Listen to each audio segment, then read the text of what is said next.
Hello everyone, कैसे हो आप सब। सबसे पहले तो अगर आप चैनल पर नए हो तो चैनल को सब्सक्राइब जरूर करें। देखो, आपकी 12th क्लास में 3 ताले हैं, जप ताल, रूपक ताल, दमार ताल।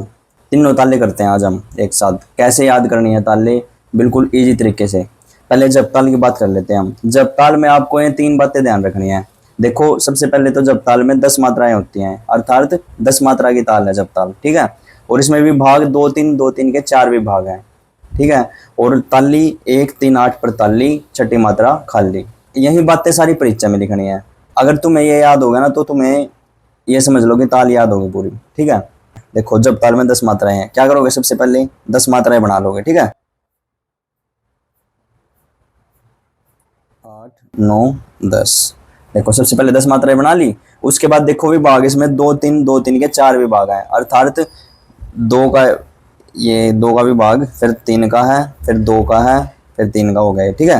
तो 4 विभाग हो गए ना, दो तीन मात्रा के 4 विभाग। जो तुम्हें याद है ना, इसी में से देखो, इसी में से बनाया सारा कुछ मैंने। अब ना सबसे पहले क्या लिखोगे, इसके देखो, इसके बोल लिख लो। बोल याद है ना तुम्हें, ठा यानी कि ठा, ठीक है। ठा है धीना, धी धीना, तीना, धी धी ना।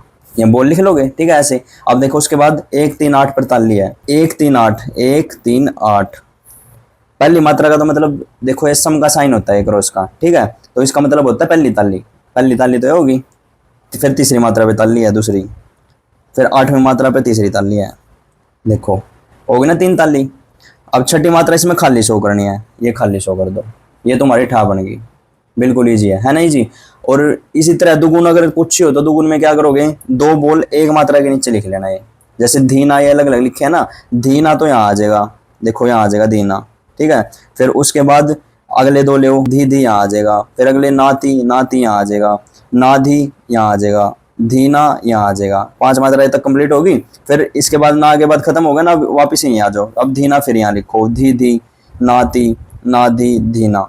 ये कंप्लीट हो जाएंगे 10 मात्राएं। इसी तरीके से बनानी है। दुगुन तिगुन, तिगुन में 3 लेने हैं, चौगुन में 4 लेने हैं। वैसे तो उठा और दुगुन ही पूछी जाती है मोस्टली तो, ठीक है।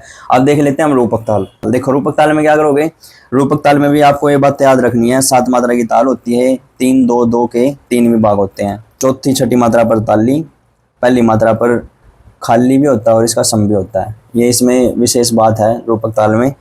इसमें जो पहली मात्रा पर जो सम होता है ना, उस पर हम ताली नहीं लगाते, उस पर खाली शो करते हैं, ठीक है। रूपक ताल में सबसे पहले 7 मात्राएं बना लो। 1 2 3 4 5 6 7, बना ली 7 मात्राएं। उसके बाद क्या लिखोगे, 3 2 2 के 3 विभाग हैं, यानी कि पहला विभाग 3 मात्रा का, फिर 2 का, ये 2 का बच गया, ठीक है। देखो, 3 2 2 हो गए ना, 3 3 2 2, 3 विभाग हो गए 3 2 2 के। इसके बाद इसके बोल लिख लो, ती ती ना, धी ना, धीना, ठीक है। ये ठा होगी, ठा के बोल होते हैं, ती तीना धीना धीना, हो गए, लिख लिए। उसके बाद तुम्हें याद है कि चौथी और छठी मात्रा पर ताली है, पहली पर सम और खाली है, या पहली मात्रा पर लगा दोगे सम भी और खाली भी, ऐसे शो कर दोगे, ठीक है। उसके बाद चौथी और छठी मात्रा पर ताली है, चौथी पर यहाँ दूसरी, छठी पर तीसरी ताली, ठीक है। सम का मतलब पहली ताली होती है, पहली ताली तो इस पे आ गई, यहाँ दूसरी ताली, तीसरी ताली, ठीक है। बट इस रूपक ताल की विशेषता यह है कि हम इस पे ताली नहीं शो करते, इस पे खाली शो करते हैं। मतलब कि पहले प्रेफरेंस खाली को दी जाती है इसमें। इसी तरह इसकी दुगुन बना लोगे अपने आप। दुगुन में 2, जैसे मैंने बताया है, एक मात्रा के नीचे 2 लिखने हैं बोल, ठीक है। ये 2, फिर अगले 2, फिर अगले 2, फिर ये 1 बच गया, फिर ये इसके साथ मिला लो इसको, ठीक है। ऐसे ऐसे कर करके 7 मात्राएं कंप्लीट हो जाएंगे आपकी, ठीक है। अब बात कर लेते हैं धमार ताल की। देखो, धमार ताल में क्या याद रखोगे, सबसे पहले 14 मात्रा की ताल है। देखो, 14 मात्राएं बना लो, 4 5 6 7 8 9 10 11 12 13 14, ठीक है। 14 मात्राएं लिख ली। उसके बाद तुम्हें क्या याद करना है, इसमें 5 2 3 4 के 4 विभाग हैं, अर्थात पहला विभाग 5 मात्रा का, दूसरा विभाग 2 मात्रा का, तीसरा विभाग 3 का, चौथा विभाग 4 मात्रा का। पहला विभाग में 5 मात्राएं करो, ठीक है। फिर उसके बाद दूसरे विभाग में 2 मात्राएं लेनी है, तीसरे विभाग में 3 होगी, चौथे विभाग में 4 बचेगी, ठीक है। उसके बाद इसके बोल लिखो। बोल तुम्हें जो कि याद करने हैं, ठा है, का, धी ट, धी ट, धा आ, गा, ती ट, ती ट, ता आ, ठीक है। ये बोल लिख के इसके, फिर उसके बाद पहली, छठी और 11वीं पर ताली। अब देखो पहली, पहली ताली का मतलब सम लगाना है यहाँ, ठीक है। छठी पर है फिर दूसरी, फिर 11वीं पर तीसरी है।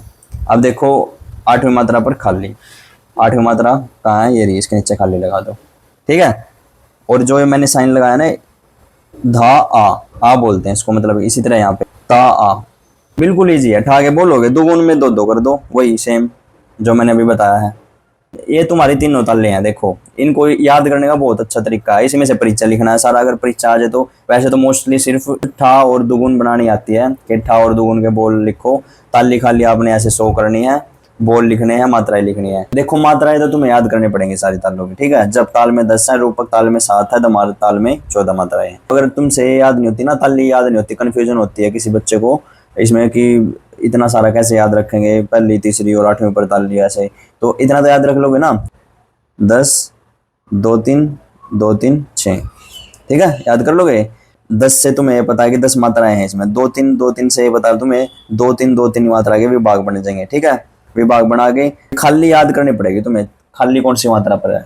तो सबसे पहले टेबल बना के 10 मात्राएं लिख के, बोल लिख के, ठीक है। सबसे पहले ना खाली तुम्हें याद है छठी मात्रा पे है, सबसे पहले खाली लगा दो, ठीक है। और ये जनरल नॉलेज की बात है, हर ताल में पहली मात्रा पर सम होता है, हर ताल में पहली मात्रा पर सम होता है, तो आपने सम लगाना है पहली मात्रा पर। सम का मतलब पहली ताली होगी, ठीक है। उसके बाद ताली तुम्हें याद नहीं है कि किस किस पे आएगी। देखो जो ये विभाग होता है ना, जो ये विभाग की ये लाइन दिख रही है ना, और ये लाइन दिख रही है, ये लाइन दिख रही है, जो विभाग से बिल्कुल अगली मात्रा होती है ना, उस पे कुछ ना कुछ आता है, देखो है ना, लाइन से अगली मात्रा पे है ना सब में। तो खाली तो तुमने लगाई रखी है, खाली तो तुम्हें याद है कि छठी मात्रा पर खाली है। अब तीसरी ये बचगी और ये बचगी, तो इसका मतलब जब इस पे पहली ताली आ गई तो इस पे दूसरी आएगी, इस पे तीसरी आएगी, है ना, याद करने की बात। अब ऐसे ही देखो, इसका बताता हूँ मैं, रूपक ताल में, रूपक ताल में देखो पहली मात्रा पर सम लगा दिया तुमने, ठीक है। उसके बाद देखो ये लाइन है जो इससे अगली मात्रा पर, यहाँ दूसरी ताली, यहाँ तीसरी ताली, और तुम्हें खाली का याद है इसकी पहली मात्रा पर ही खाली है सम के साथ, ठीक है। और दमार ताल में क्या करोगे, वही देखो, ये तो आंख बंद करके लगा दो बिल्कुल, पहली मात्रा पर ही सम। और उसके बाद तुम्हें याद है कि 8वीं मात्रा पर खाली है। सबसे पहले ताल में टेबल बना के 14 मात्रा की ताल बना के विभाग बना के 5 2 3 4 विभाग बना दिए। उसके बाद आंख बंद करके पहली मात्रा पर ये लगा दो, सम लगा दो, 8वीं मात्रा पर खाली लगा दो। उसके बाद ये बचगी ना, ये जो लाइन होती है ना, इससे अगली मात्रा पे आता है, बिल्कुल देख लो। जब ये सम है तो यहाँ पे दूसरी ताली आ जाएगी, यहाँ तीसरी ताली आ जाएगी। ये मात्रा भी याद करने की जरूरत नहीं आपको, बस खाली याद कर लो। इसमें आपको दमार ताल की एक विशेषता याद रखनी है कि जो दमार ताल होती है वो पखावज वाद्य पर बजाई जाती है, पखावज वाद्य होता है एक, ठीक है। और रूपक ताल और जप ताल तबले पर बजाई जाती है, ठीक है। ये तुम्हारा एमसीक्यू में भी क्वेश्चन आ सकता है कि धमार ताल कौन से वाद्य पर बजाई जाती है, ठीक है। तो उसमें पखावज लिखना आपने, पखावज वाद्य होता है, ठीक है। और आपका मार्क्स नहीं कटना चाहिए इसमें बिल्कुल भी, बिल्कुल इसी तरीके से समझाइए मैंने, ठीक है। 2 मार्क्स में आई थी लास्ट टाइम ये, अब की बार भी क्या पता 2 मार्क्स में ही आई था, और दोगुन बनानी सिर्फ, ये तुम्हें याद करना है, ठीक है।